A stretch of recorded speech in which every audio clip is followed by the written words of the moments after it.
الله وبركاته. الحمد لله رب العالمين، والصلاة والسلام على أشرف الأنبياء والمرسلين وعلى آله وصحبه أجمعين، أما بعد، فأعوذ بالله من الشيطان الرجيم. بسم الله الرحمن الرحيم.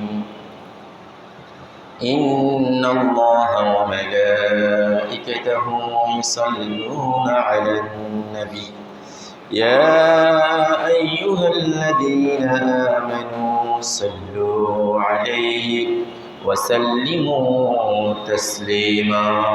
صلى الله على سيدنا محمد وآله وأصحابه وسلم. صلى الله على سيدنا محمد وآله وأصحابه وسلم. صلى الله على سيدنا محمد وآله وأصحابه وسلم. رب اشرح لي صدري ويسر لي أمري واحلل عقدة من لساني يفقهوا قولي. سبحانك لا علم لنا إلا ما علمتنا إنك أنت العليم الحكيم. সম্মানিত উলামায়ে কেরাম, পিতৃসমতুল্য দাড়িপাকা মুরব্বিয়ান আযম, অত্র এলাকার সর্বস্তরের দিনদার পরহেজগার নামাজি আমার ভাই বন্ধুগণ, রব্বুল আলামিনের দরবারে শুকরিয়া আদায় করছি যে মহান রব্বুল ইজ্জত আজকের এই মোবারকময় দিনে, বরকতময় সময়ে, রহমতপূর্ণ স্থান আল্লাহর ঘরে এসে বসে জুমা পূর্ব সংক্ষিপ্ত এই আলোচনায় আমাদেরকে অংশগ্রহণ করার সুযোগ, সুস্থতা ও তৌফিক দান করেছেন। রব্বুল আলামিনের দরবারে শুকর গুজার করে প্রাণ খুলে মুহাব্বতের সাথে বলি আলহামদুলিল্লাহ। লক্ষ কোটি তার চেয়ে অধিক দরুদ সালামের হাদিয়া আল্লাহ তাআলা আমাদের সকলের পক্ষ থেকে রহমাতুল লিল আলামিন, সাইয়্যিদুল মুরসালিন, শফিউল মুযনিবিন মুহাম্মদ রাসূলুল্লাহ সাল্লাল্লাহু আলাইহি ওয়াসাল্লামের নূরানি কদম মোবারকে পৌঁছিয়ে দিন। সকলে বলি আল্লাহুম্মা আমিন। প্রিয় হাজির, আজকে আমরা আমাদের সংক্ষিপ্ত পরিসরে ফদলুল ঈমান ওয়া আন্নাহু ইয়াজিদু ওয়া ইয়ানকুস, ঈমানের মর্তবা কিংবা মর্যাদা এবং ঈমান যে বাড়ে এবং কমে এ ব্যাপারে সংক্ষিপ্ত একটি আলোচনা করার চেষ্টা করব ইনশাআল্লাহ। আল্লাহ তাআলা আমাদের এই সংক্ষিপ্ত আলোচনাকে ইখলাসের সাথে করার বোঝা আমাদের প্রাত্যহিক জীবনে আমল করার তৌফিক দান করে। সকল বলি আল্লাহুম্মা আমিন। প্রিয় হাজিরিন, ঈমান এটি মুমিনের কাছে সবচেয়ে বড় নেয়ামত, নেয়ামাতুন মিনাল্লাহ। আল্লাহ তাআলা যে আমাদেরকে অসংখ্য নেয়ামত দিয়েছেন, গাছপালা, বৃক্ষ, তরুলতা, পাহাড়, পর্বত, নদী, নালা, সাগর, মহাসাগর, চাঁদ, সূর্য, পশু পাখি, জীব জন্তু, সমস্ত কিছু নেয়ামত কার? আল্লাহর নেয়ামত। আর এই সমস্ত কিছু নেয়ামতকে আল্লাহ তাআলা মানুষের উপকারের জন্যে, মানুষের কল্যাণের জন্যে উৎসর্গ করে দিয়েছেন। সমস্ত কিছুকে মানুষের অনুগত করে দিয়েছেন। আল্লাহ তাআলা কোরআনে কারিমে ইরশাদ করেছেন, ওয়াসাখখারা লাকুম মা ফিস সামাওয়াতি ওয়া মা ফিল আরদি। আসমানে, সমস্ত আসমানে এবং জমিনের তলদেশে, সাগরে, নদীতে, পাহাড়ে, পর্বতে, বনে, জঙ্গলে যা কিছু আছে সমস্ত কিছুকে আমি তোমাদের জন্য উৎসর্গ করে দিয়েছি। সুবহানাল্লাহ বিহামদিহি সুবহানাল্লাহিল আযীম। আল্লাহ যদি বাধ্য করে না দিতেন, আল্লাহ যদি অনুগত করে না দিতেন, তাহলে মানুষ একটা শুধুমাত্র ছোট বীজ কিংবা দানা মাটিতে ফুল ফেলে দেবে, আর সেখান থেকে বিশাল বৃক্ষ মহির হয়ে রূপ লাভ করবে, সেখানে ফল দেবে। এই সমস্ত নিয়ামতগুলি কার? সুবহানাল্লাহ। তো এই সমস্ত নিয়ামত আল্লাহ তাআলা আমাদেরকে দিলেন মানুষকে। আবার মানুষকে যে সমস্ত নিয়ামত আল্লাহ তাআলা দিলেন, যেমন আমাদের শরীরেও এই মুহূর্তে আল্লাহর অসংখ্য নিয়ামত কাজ করছে। আমরা যে কথা বলছি, শুনছি, হাঁটাচলা করছি, এখানে সুস্থিরভাবে সুন্দরভাবে বসে রয়েছি, আমাদের মাথা কাজ করছে, আমাদের জিহ্বা কাজ করছে, আমাদের চোখ কাজ করছে, আমাদের মেধা কাজ করছে, আমাদের হাত পা কাজ করছে, আমাদের ব্লাড সার্কুলেশন যে নিয়মিত হচ্ছে, আমাদের অক্সিজেন যে নিয়মিতভাবে কাজ করছে, সমস্ত কিছু নিয়ামত কার? হাসপাতালে যান, এক এক ওয়ার্ডে এক এক রোগী, উনি এই রোগ আক্রান্ত, উনি এই রোগ আক্রান্ত, উনি এই রোগ আক্রান্ত, মানে ওনার এই সমস্যা, ওনার এই সমস্যা। তাহলে সমস্ত সমস্যা তো আমাদের শরীরের ভিতরে রয়েছে। তাহলে আজকে সমস্ত সমস্যা থেকে মুক্ত বিধায়ী আমরা এখানে সুস্থভাবে আসতে পেরেছি। নিয়ামত কার? তো আমাদের সমস্ত চারিদিকে নিয়ামত। আল্লাহ তাআলা মানুষকে নির্দেশ দিয়েছেন, তোমরা এই নিয়ামতগুলি নিয়ে ভাবিও, গবেষণা করো, তাহলে আল্লাহর প্রতি মানুষের ঈমান বাড়বে। প্রিয় হাজিরিন, যে আল্লাহ তাআলা যে আমাদেরকে আমাদের আশেপাশে আমাদের শরীরের ভিতরে সহ যে অসংখ্য নিয়ামত দিয়েছেন, এই নিয়ামতের উপরে সবচেয়ে বড় একটি নিয়ামত হচ্ছে ঈমানের নিয়ামত। আল্লাহ তাআলা আমাদেরকে মুসলমান বানিয়েছে, আল্লাহ তাআলা আমাদেরকে ঈমান দান করেছেন।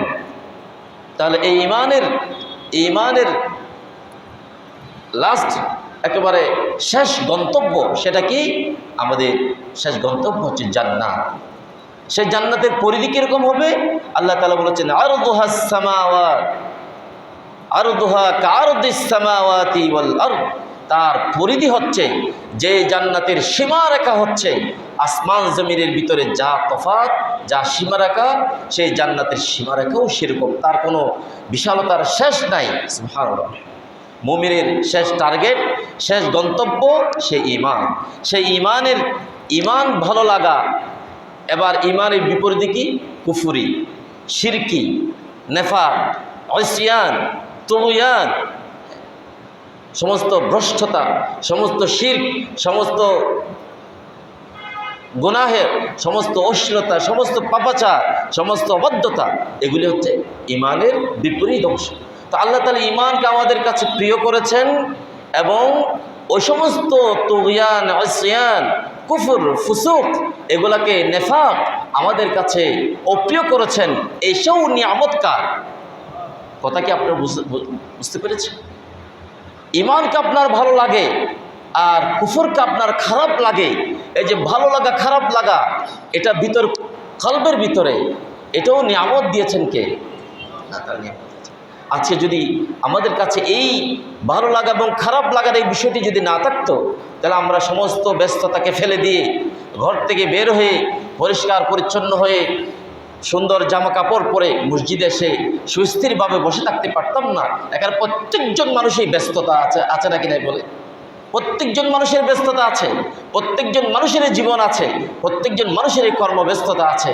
তাহলে ঈমানকে আমার ভালো লাগা এবং কুফর, ইসয়ান, নেফাক, ফুসুক, এগুলিকে খারাপ লাগা, এটাও নিয়ামত কার? আল্লাহ তাআলা সূরাতুল হুজুরাতের 7 থেকে 8 এই আয়াত আল্লাহ তাআলা ইরশাদ করেছেন, ওয়ালাকিন্নাল্লাহা হাব্বাবা ইলাইকুমুল ঈমান ওয়াযায়্যানাহু ওয়া কাররাহা ইলাইকুমুল কুফরা ওয়াল ফুসুকা ওয়াল ইসয়ান উলাইকা হুমুর রাশিদুন। আল্লাহ তাআলা বললেন, হে ঈমানদারগণ, তোমাদেরকে আল্লাহ তাআলা ঈমানের দৌলত দান করেছেন, ঈমানকে ভালোবাসার মতো সেই তৌফিক দিয়েছেন, ঈমানকে তোমাদের হৃদয়ে স্থান করে দিয়েছেন। আর ঈমানের ভালোবাসা, ঈমানের সৌন্দর্যকে তোমাদের হৃদয়ে স্থান দিয়ে সমস্ত কুফর, সমস্ত শিরক, সমস্ত নেফাক, সমস্ত ফাসুক, সমস্ত ইসয়ান, তুগয়ান, অবাধ্যতা, সমস্ত কুফরি, সমস্ত শিরকি, সমস্ত গুনাহের কাছে, সমস্ত কুফরিকে তোমাদের কাছে আল্লাহ তাআলা, তোমাদের থেকে আল্লাহ তাআলা হেফাজত করে দিয়েছে। আল্লাহ তাআলা ইরশাদ করলেন, হাব্বাবা ইলাইকুমুল ঈমান ওয়া যায়্যানাহু, ঈমানকে তোমাদের কাছে প্রিয় করে দিয়েছেন, ঈমানের কাজ করাকে প্রিয় করে দিয়েছেন, যার কারণে প্রকৃত ঈমানদারদের নামাজ ভালো লাগে, রোজা ভালো লাগে, দ্বীনের পথে চলতে ভালো লাগে, পর্দা ভালো লাগে, কোরআন ভালো লাগে, হজ যাকাত ভালো লাগে, দুনিয়ার জমিনে শান্তি সম্প্রীতি সৌন্দর্য প্রতিষ্ঠা করতে তার ভালো লাগে। পক্ষান্তরে আল্লাহ তাআলা বললেন, ওয়াকাররাহা ইলাইকুমুল কুফরা ওয়াল ফুসুকা ওয়াল ইসয়ান, আল্লাহ তাআলা ঈমানদারদেরকে ঈমানের দৌলত দান করার পাশাপাশি তাদের কাছে অপছন্দনীয় করে দিয়েছেন কুফর, অপছন্দনীয় করে দিয়েছেন ফুসুক, অপছন্দনীয় করে দিয়েছেন ইসয়ান। ঈমানদারদের কাছে কুফরি ভালো লাগে না, ঈমানদারদের কাছে শিরক ভালো লাগে না, ঈমানদারদের কাছে অবাধ্যতা ভালো লাগে না, ঈমানদারদের কাছে অশ্লীলতা পাপাচার ভালো লাগে না, ঈমানদারদের কাছে সকল প্রকার পাপাচার ভালো লাগে না। এই ভালো লাগা না লাগা এই নিয়ামত দিয়েছেন কে? আল্লাহ। এরপর আল্লাহ তাআলা আয়াতের শেষ বলছেন, উলাইকা হুমুর রাশিদুন। আল্লাহ তাআলা এই ভালো লাগা এবং খারাপ লাগার এই নিয়ামত যাদেরকে দান করেছেন তারাই হচ্ছে সঠিক পথপ্রাপ্ত। এরপর আল্লাহ তাআলা নিজেই এই ভালো লাগা এবং খারাপ লাগা এটি যে আল্লাহর পক্ষ থেকে নিয়ামত, আল্লাহ রাব্বুল আলামিন পরবর্তী আয়াতে ইরশাদ করলেন, ফাদলাম মিনাল্লাহি ওয়া নি'মাহ ওয়াল্লাহু আলীমুন হাকীম। আর এই ভালো লাগা খারাপ লাগা মানুষকে ইমানদার বানানো, কুফরকে খারাপ লাগা, ফুসুককে খারাপ লাগা, ইসয়ানকে খারাপ লাগা, এই যে নিয়ামত এটি হচ্ছে ফাদলাম মিনাল্লাহি ওয়া নি'মাহ, আল্লাহ রাব্বুল আলামিনের পক্ষ থেকে অনুগ্রহ এবং নিয়ামত। সুবহানাল্লাহ বলবেন না? এটি নিয়ামত কার? আল্লাহ। হাজিরিন, এজন্য আল্লাহ তাআলার যে ইমানের এই দৌলত এটি মুসলমানদের কাছে, মুমিনদের কাছে বড় বেশি দৌলত। সুতরাং পৃথিবীতে এই দুনিয়ার ক্ষণিকের জীবনের সামান্য স্বার্থ কিংবা প্রতিপত্তি কিংবা কিছু জীবনের লাভ অর্জন করার জন্যে ইমানের এই মহাদৌলতকে হারানোর মতো কোনো কাজ করা মুমিনদের পক্ষে সৌন্দর্য শুভনীয় নয়। কোনো কাজ করা যাবে না যাতে আমাদের ইমান নষ্ট হয়ে যায়। হাজির, দুর্ভাগ্যবশত আমরা আজকে দেখছি আমাদের সমাজে, আমার তো মন চায় আমরা যেন কঠিন কোনো আলোচনা না করে রাসূলুল্লাহ সাল্লাল্লাহু আলাইহি ওয়াসাল্লাম মক্কি যুগের প্রথম যেই ছোট ছোট একেবারে ইসলামকে শুধু সাধারণভাবে মানুষের কাছে উপস্থাপন করেছিলেন, ইসলাম এই কালিমা, এই দিন, এই এভাবে মানুষের কাছে শুধুমাত্র এগুলি প্রচার করা। কারণ আমরা মুসলমান, আমরা নামাজ পড়ি, আমরা নামাজ থেকে বের হয়ে আবার দুর্গা পূজায় যাই। নাউজুবিল্লাহ বলবেন না? কালকে দুর্গা পূজার যে দশমী হলো, যে সেখানে দুর্গা পূজার বিসর্জন হলো, এই যে আমাদের কক্সবাজারের লাবণী পয়েন্টে, সেখানে হিন্দু যদি অর্ধেক থাকে আর অর্ধেক আমরা। নাউজুবিল্লাহ বলবেন না? আমার ছেলে, আপনার ছেলে, আমার নাতি, আপনার নাতি, আমার বোন, আমার ভাই, আমার বোন, আপনার ভাই, তাহলে আমাদের সাথে কনসেপ্ট নাই, মিলছে না। এবং এটাকে আমরা অনেক সময় বলছি কি এটি সম্প্রীতির বন্ধন নয়, রাষ্ট্র হিসেবে, সামাজিক বন্ধন হিসেবে, ভালোবাসার নিদর্শন হিসেবে। আমি আরেক জায়গায় আলোচনা করেছিলাম, আমরা যেহেতু এখানে সংখ্যাগরিষ্ঠ, আমাদের প্রতিবেশী হিন্দু, বৌদ্ধ, খ্রিস্টানরা থাকবে, তারা তাদের ইসলামের নির্দেশন হচ্ছে, তারা তাদের সমস্ত উৎসব উদযাপনের জন্যে মুসলমানদের পক্ষ থেকে এবং রাষ্ট্রের পক্ষ থেকে যত প্রকার নিরাপত্তা, যত প্রকার শান্তি শৃঙ্খলা, যত প্রকার তাদের জন্য সুযোগ সুবিধা করে দেওয়া, এটি রাষ্ট্রের দায়িত্ব এবং আমাদের ব্যক্তিগত পক্ষ থেকে দায়িত্ব। তবে এমন কোনো কাজ করা যাবে না যে কাজগুলি মূর্তি পূজায়, এ সমস্ত গুনাহের কাজে তাদেরকে আরও বেশি উৎসাহিত করে দেয়, এমন কোনো তাদেরকে উৎসাহ জানানো যাবে না এবং উৎসাহ ব্যঞ্জক কোনো কাজও করা যাবে না। আল্লাহ আমাদের বোঝার তৌফিক দান করুন, বলি আল্লাহুম্মা আমিন। প্রিয় হাজিরিন, এজন্য আমরা অনেক সময় বলি প্রতি বছর দুর্গা পূজা আসলে আমাদের ইচ্ছায় অনেকের আমরা অনেক ইমান হারা হয়ে যায়, আমরা অনেক সময় ইমান হারা হয়ে যায়। সুতরাং এখন যা চলছে এগুলো যদি একটু আমরা কথাবার্তা না বলি, এগুলো যদি আমরা একটু খেয়াল না করি, তাহলে এক সময় এটি এমন একটা ট্রেডিশন, এমন একটি প্রথা হয়ে যাবে। আল্লাহ আমাদের হেফাজত করুন ওই ধরনের পরিবেশ থেকে। আল্লাহ আমাদের বোঝার তৌফিক দান করবে, আল্লাহুম্মা আমিন। প্রিয় হাজির, আল্লাহ রাব্বুল আলামিন বলছেন, হে ইমানদারগণ, তোমরা রুকু করো, তোমরা সিজদা করো, তোমরা ভালো কাজ করো, সেখানেই তোমাদের জন্যে কল্যাণ। আল্লাহ তাআলা সূরাতুল হজ ৭৭তম আয়াতে আল্লাহ তাআলা ইরশাদ করেছেন, ইয়া আইয়ুহাল্লাযীনা আমানু রুকউ ওয়াসজুদু ওয়া'বুদু রাব্বাকুম ওয়াফআলুল খায়রা লা'আল্লাকুম তুফলিহুন। তোমরা মনে করো এখানে সফলতা, এখানে সফলতা, এইখানে সফলতা। আল্লাহ রাব্বুল আলামিন বলছেন নয়, তোমাদের সফলতার মূল চাবিকাঠি, সফলতার মূল বিষয় আমি বলে দিলাম। তোমরা রুকু করো, তোমরা সিজদা করো, তোমরা কল্যাণমূলক কাজ করো, ভালো কাজ করো। এগুলি করলেই পরে তোমাদের জীবনে সফলতা এনে দিবেন কে? আল্লাহ।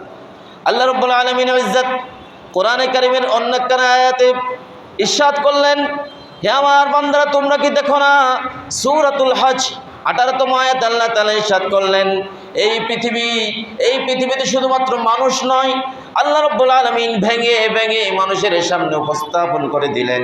আল্লাহ তাআলা ইরশাদ করলেন, আলাম তারা আন্নাল্লাহা ইয়াসজুদু লাহু মান ফিস সামাওয়াতি ওয়া মান ফিল আরদি।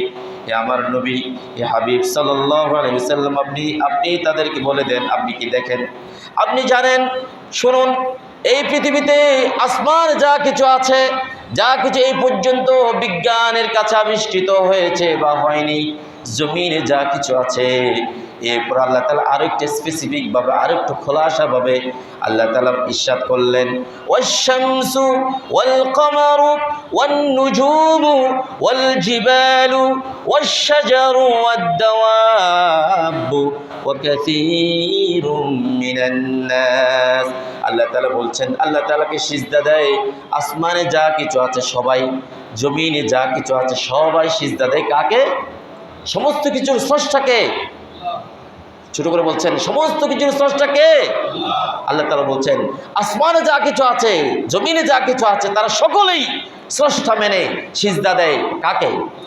আল্লাহ তাআলা। এরপর আবার বলছেন, শুধু আসমান এবং জমিনে যারা আছে তারা নয়, আবার আল্লাহ তাআলা যেহেতু মানুষ এগুলিকে তাদের রব মনে করে পূজা করত, সেই সময়ে আরবের যুগে মানুষ সূর্যের পূজা করত, চন্দ্রের পূজা করত, বড় বড় পাহাড়ের পূজা করত, সমুদ্রের পূজা করত, বড় বড় পাহাড়ের বড় বড় বালির স্তূপের পূজা করত, তাদেরকে রব মনে করত।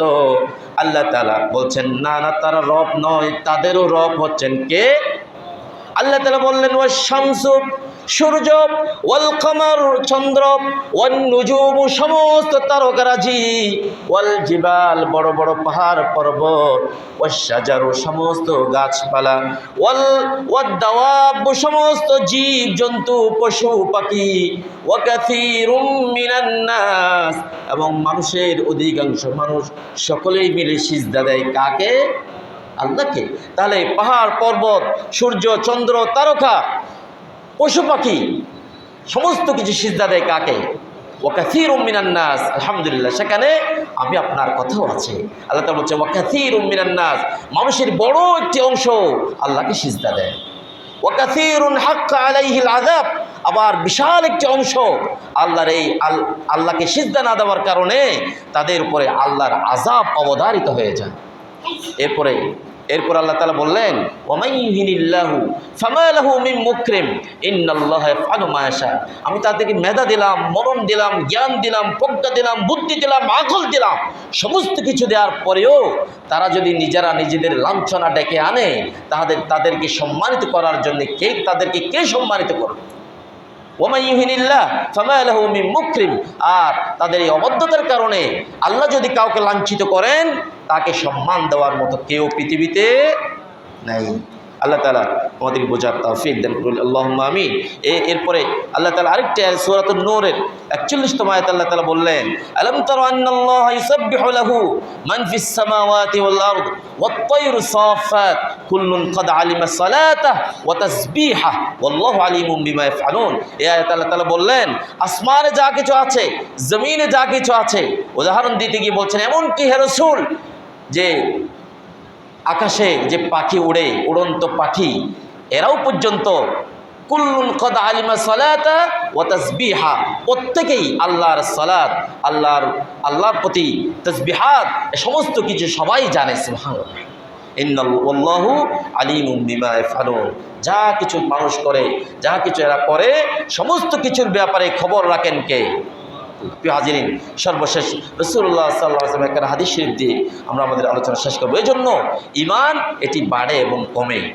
আমাদের যেমন আমরা মসজিদে আসলে এরকম ইমানি পরিবেশ থাকলে, আমরা সুন্দর রুহানি নুরানি পরিবেশ থাকলে আমাদের ইমান ভালো থাকে।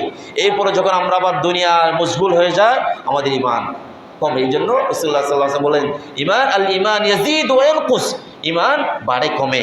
এই জন্য রাসূলুল্লাহ সাল্লাল্লাহু আলাইহি ওয়াসাল্লাম একখানা দোয়া দিয়ে আমরা আমাদের আলোচনা শেষ করে দেব। তিনি বলছেন, আমরা সকলে মুখোমুখি একবার বলি, আল্লাহুম্মা ইয়া মুসাব্বিতাল কুলুব সাব্বিত কুলুবানা আলা দীনিক। এর অর্থ হচ্ছে, হে আল্লাহ তাআলা, আল্লাহুম্মা, হে রব, হে আমাদের রবু, হে আমাদের প্রভু, হে আমাদের রব, ইয়া মুসাব্বিতাল কুলুব, হে হৃদয়কে কঠোর অঠলতা দানকারী রব, সাব্বিত কুলুবানা, আমাদের হৃদয়কে অঠলতা দান করেন, অবিচলতা দান করেন, যেন এদিকে সেদিকে দুনিয়ার সামান্য মুহে আমাদের হৃদয় যেন ঠলে না পড়ে, অটলতা অবিচলতা দান করেন আলা দীনিক, আপনার দ্বীনের পথে আমরা যেন সারা জীবন মৃত্যুর আগ পর্যন্ত ইমানের যে দৌলত, যেই মর্যাদা, যে নেয়ামা আমাদেরকে দান করা হয়েছে, এই নেয়ামা যেন আমাদের হৃদয়ে মৃত্যুর আগ পর্যন্ত এটার উপর যাতে আমরা অটল এবং অবিচল থাকতে পারি। আল্লাহ, আপনি আমাদের সেই অবিচলতা দান করুন। সকল বলি আল্লাহুম্মা আমিন। আল্লাহ তাআলা আমাদেরকে বোঝার, আমল করা, প্রাত্যহিক জীবনে ছোটোখাটো এই সমস্ত বিষয়গুলিকে মেনে চলা তৌফিক দান করেন। সকল বলি আল্লাহুম্মা আমিন। ওয়া আখিরু দাওয়ানা আলহামদুলিল্লাহি রাব্বিল আলামিন। সুবহানাকাল্লাহুম্মা ওয়া বিহামদিকা আশহাদু আল্লা ইলাহা ইল্লা আনতা আস্তাগফিরুকা ওয়া আতুবু ইলাইক।